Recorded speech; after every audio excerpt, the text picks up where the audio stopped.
Hægt að nýta allt lífrænt efni sem tilfellur í garðinum og eldhúsinu ef aðstaða til jarðgerðar. Með því að nýta eigin moltu til ræktunar má auðveldlega spara sér innkaup á tilbúnum áburði því hún inniheldur yfirleitt öll nauðsynleg næringarefni og kemur í stað tilbúins áburðar. Við á N4 heimsóttum Jóhann Thorarensen garðyrkjufræðing á Akureyri. Hann moltar í sínum garði. Jóhann, moltugerð að aukast heldurðu? Ég hef trú á því, menn sjá gagnsemina og það alltaf að verða dýrar og dýrar að losa sig við úrganginn frá heimilinu. Þannig að það alveg gott að gera moltuna að sorpi sem sé að einhverju gagni og rækt upp úr því. Hversu stóran garð þarf maður að hafa til þess að standa í moltugerð? Sko þetta svona svolítið afstætt, það fer líka eftir hvað fer fram í garðinum. Ef menn bara með grasflöt þá þarf að sigta þetta svolítið og þá hægt að raka þessu onni, en undir runna, matjurtagarð og þess áttar. Ég hugsa bara svona 500 fermetra lóð bara mjög praktísk.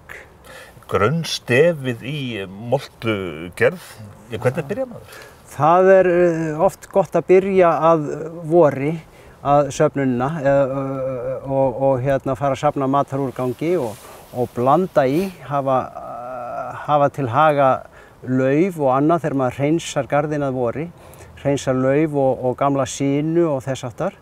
Og þetta þarf að blandast út í svona nokkurn veginn réttum hlutföllum. Það sem sé eldhússorpið, allur matarafgangur sem fer þar og á móti þessu brúnaefni sem sé laufi og þess áttar. Það svona 1 á móti 4, 5 eitthvað svoleiðis. Hvað með lykt ef að fólk setur matarleifar? Já, sko maður þarf að koma kassanum þannig fyrir að hann sé kannski ekki alveg við svona helstu íverustæði hússins en það mjög lítil lykt af þessu og það svona kannski ef maður örlítið að hræri í að þá svona púfast upp eitthvað pínlítið, en það ekki neitt, þetta bara ilmur gerjunarinnar sem á sér stað. Við erum hérna í garðinu hjá þér og þessi moltukassi sem að þú ert með hérna, já hann þá hvað tvískiptur eða þrískiptur? Hann svona þrískiptur og þetta var nú eiginlega sko full stór kassi. Ég hélt í upphafi þegar ég byrjaði, það var mörg ár síðan, að ég þyrfti svona stóran kassa en ég þarf í raun og veru ekki nema helming. Og hérna efni sem að ég safnaði í vetur, sem sé þetta afrakstur úr eldhúsinu frá því í, hvað maður segir, svona október eitthvað svoleiðis, þá fór síðast efnið úr honum. Og svo setti ég gras í þetta í vor af fyrsta slætti, svona cirka hálfan til heilan ruslapoka af fersku grasi og þá fór hitinn af stað. Og þetta nú það sem komið og þetta verður bara tilbúið til að fara út í garðinn næsta haust þegar uppskeru tíma lokið. En það svolítið kunst að halda hitanum í Já, það nú ekkert mikil kunst þannig lagað, en auðvitað finnst manni það kannski engin kunst ef maður vanur, en þetta svona eins og önnur verk sem að maður finnur út hvernig best að vinna að því og með því einmitt að taka fyrsta sláttinn og setja út í, þá myndast þessi hiti og þá meðan að hitinn sem varir kannski 4 til 6 daga, þá þarf að reka gaffalinn kannski í þetta og lyfta svona aðeins, en það þarf alls ekki að moka neitt. Og eins og sjáu hérna, þetta bara úrvalsefni hérna. Það nú erfitt að sjá út úr þessu hvað þetta nú kannski verið hýði af lauk, þetta mér í hug, og svo þetta bara svona orðið kannski eins og annar húsdýraáburður. En hann svolítið sterkur þá, þessi áburður sem þarna kominn? Já, hann mun sterkari en húsdýraáburður. En hann hefur þá kosti sko fram yfir húsdýraáburð að það engin frægi í honum eins og gerist í húsdýraáburðinum. Þannig að þú ert með hreint lífrænt efni sem að þú getur nýtt þér. Þarna í kassanum ertu með, hvað, þetta hálmur og... Þetta svona bæði hálmur og sína og svo ég hérna með bara laufblöð, þurr laufblöð Og þessu blanda ég út í hlutföllunum 1:4, eitthvað svoleiðis. Sem sé 5 hlutar eldhúsúrgangur, 1 hluti af þessu brúna efni sem kallað er. Algengustu mistök sem að fólk gerir? Já, það kannski gleymir að hita upp í haugnum að vori. Að setja grasið út í og blanda því örlítið saman við og þannig að það myndast ekki nægur hiti í kassanum og þá verður efnið svona lélegra og verður svona leðjulegra. Eru margir sem að fara af stað og gera einhver mistök og gefast þá bara upp? Já, það er sjálfsagt til í því. En svona hugsjónamenn, þeir gefast ekkert upp þó móti blási stöku sinnum. Niðurbrottsferlið sjálft, það tekur einhvern tíma? Það er, hann er af og til að fara í gang á veturna, fer eftir tíðarfari. Í miklu frosti þá frýs hann, en þegar kemur hláka þá þyðnar og þá sér maður að það lækkar, þannig að myndast örlítill hiti.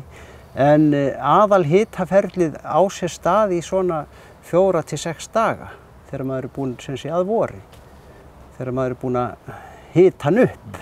Það eru sumir sem að, ég vil halda því fram að þetta sé allt of mikið vinna. Nei, ég held það ekki. Maður lítur nú kannski ekki beinlínis á þetta sem vinnu. Þetta er nú svona meira leikfimi en vinna. Að þetta er sem sé, þetta verður svona lífstíl hjá manni. Að endurgera það sem maður getur og láta sem minnst frá heimilinu fara. Þannig að svona nálgast það góða hugtak sjálfbærni. Svo má kannski líka snúa þessu í raun og veru við að þegar þú slærð hérna blettin hjá þér þá þarftu ekki að losa þig við grasið með ærnum tilkostnaði og Nei, maður er alveg laus við það. Maður bara reynir að búa sér til heilnæman og góðan áburð úr þessu og láta grænmetið vaxa upp úr því. Þannig að það má kannski segja að ef þú ert latur þá á maður að vera í moltugerðinni. Í raun og veru er það rétta leiðin. Þetta er svona fyrir letingja og sem vilja komast létt út úr þessu. En þú ætlar að sýna okkur líka hérna á öðrum stað í garðinum útkomuna, hvað það getur þýtt að vera með moltu? Já, ég get sýnt ykkur hérna smá gulrótarbeð. Hérna nota ég moltuna í þetta og þetta verður bara algjörlega hreint hérna. Það kemur engin arfið, ég hef ekkert reitt úr þessu, en það er hérna örlítið illgresi sem hefur verið í moldinni sem heitir lambaklukka, en hún er mjög auðveld viðfangs og maður leyfir henni að vaxa örlítið meira upp og reytir henni svona. Þetta, ég hugsa, maður takki svona kortir að vinna það úr leiðinu. En að öðru leyti þá ertu nánast þá laus sem sagt við arfa og annað því? Algjörlega. Með því að nota þetta efni vegna þess að í gegnum meltingarveginn hjá húsdýrunum það sem þau borða þá koma arfafræ og illgresisfræ ósködduð og þetta er náttúrulega bara ein af dreifingarleiðum illgresisins. Og það er bara rífandi spretta hérna? Þetta lítur bara nokkuð vel út og plantan er komin hérna með varanleg blöð og kýmblöðin hérna undir þannig að hún er komin á það stig þannig að ég hugsa að það verði nú ekki neinn uppskerubrestur. Og þetta er sem sagt bara molta sem að þú hefur búið til? Já, sem er sama við í moldinni. Þetta er náttúrulega svona áburður, þannig að það er ekki hægt að rækta beint í henni, en hún er mjög góð með og í moltuna sækir ánamaðkur sem að hjálpar til við niðurbrotið. Þannig ég geymi þetta ekkert efni neitt í fleiri ár áður ég nota það. Ég dembi þessu bara í garðinn að hausti. En sem sagt, þú ert í raun og veru að segja það að ef maður vill fá gæða uppskeru, góða uppskeru, þá er þetta leiðin, það er að vera í moltugerðinni. Já, og með lítilli vinnu, þetta er líka aðferð letingjans, má eiginlega segja. Og við segjum bara hérna á N4, bara takk fyrir að taka á móttökur og við erum vissum að uppskera hjá þér verður góð. Já, takk fyrir komuna bara.